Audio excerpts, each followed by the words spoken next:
Hello, কি অবস্থা? নিশ্চয়ই খুব ভালো আছেন। এই সময়ে কিন্তু ওয়েদার যেহেতু চেঞ্জ হচ্ছে, প্রায় প্রত্যেকটা পরিবারে ঠান্ডা, জ্বর, সর্দি লেগে আছে, তাই না? তাই একটু সাবধান থাকতে হবে। আপনি ভালো থাকবেন, আপনার পরিবারকেও ভালো রাখবেন। আর আজকে টেক নিউজের শুরুতেই রেডমির তরফ থেকে অনেকগুলো ইন্টারেস্টিং নিউজ রয়েছে। ফার্স্টে আমরা কথা বলতে চাই রেডমি নোট 11 সিরিজ নিয়ে।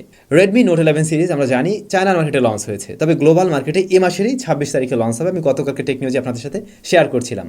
তো গ্লোবাল মার্কেটে রেডমি নোট 11 সিরিজের মোট 4টি স্মার্টফোন লঞ্চ হতে যাচ্ছে। তার মধ্যে একটি হলো Redmi note 11, Redmi note 11s, Redmi note 11 pro, Redmi note 11 pro plus. তো সবগুলো স্মার্টফোন কী কী নিয়ে আসবে সেগুলো এখন আমরা জানতে পারিনি, তবে রেডমি নোট 11 প্রো যে স্মার্টফোনটি তার ব্যাপারে টুকটাক বেশ কিছু লিক্স রয়েছে।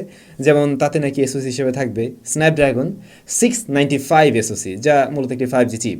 তারপরে ফুল এইচডি প্লাস রেজলিউশনের AMOLED panel, 120 hertz refresh rate থাকবে, দেন 67 ওয়াটের চার্জার।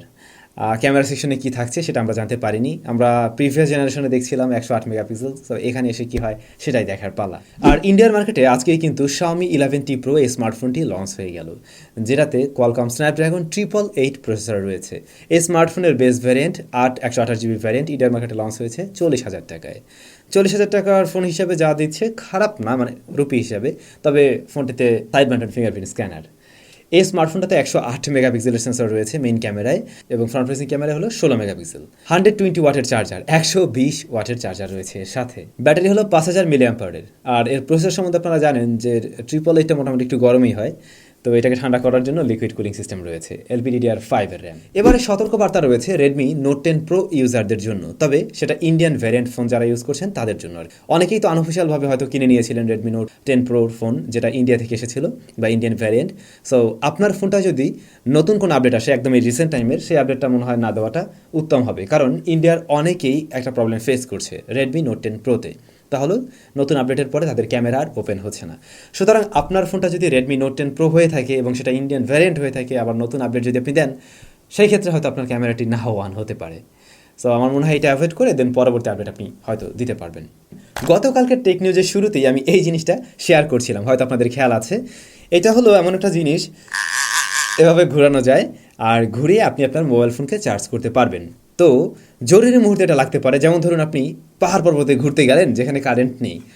সো সেই সময় কিন্তু এইটা আপনার সাথে থাকলে আপনি আপনার ফোনটাকে অনায়াসে চার্জ করে নিতে পারছেন। তো এটা আমরা কীভাবে তৈরি করলাম যদি আপনি জানতে চান, অবশ্যই আমাদের SamZone DIY ভিডিওটি দেওয়া রয়েছে, দেখে নেবেন।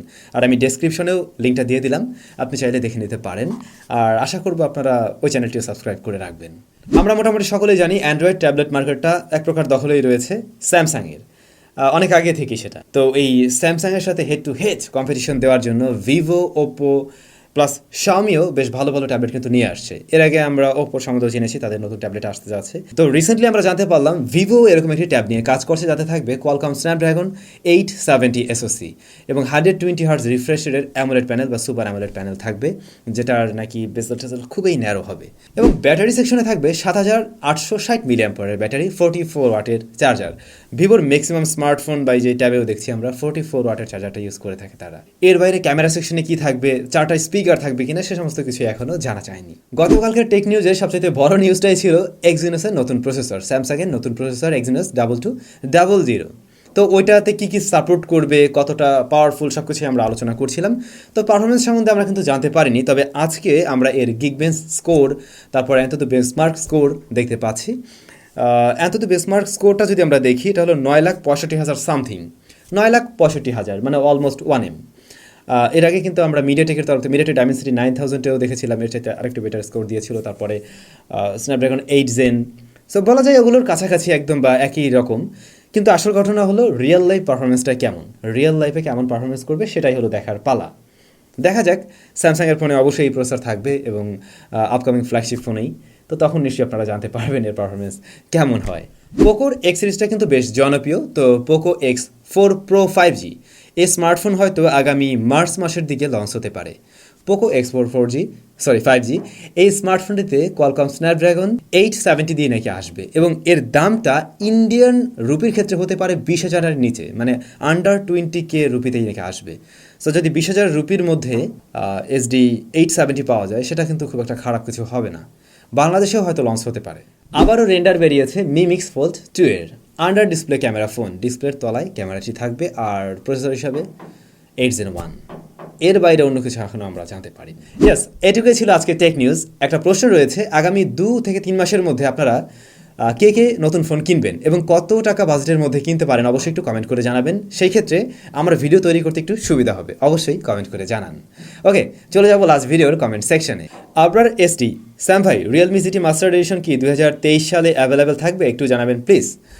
ভাইয়া শিওর না, হয়তো না থাকার পসিবিলিটি অনেক বেশি, আবার থাকতেও পারে।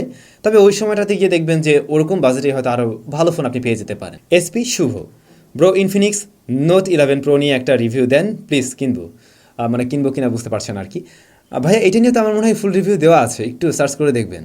টিরিনাথ ভাই, ওপো রেনো 7 কি বাংলাদেশে আসবে বা কবে আসতে পারে জানাবেন প্লিজ। ভাইয়া খুব শীঘ্রই বাংলাদেশ আসার পসিবিলিটি নেই, মানে অফিসিয়ালভাবে, তবে আনঅফিসিয়ালভাবে হয়তো আসলেও আসতে পারে। পানি স্যার, টাইম স্ট্যাম্পস খুবই প্রয়োজন।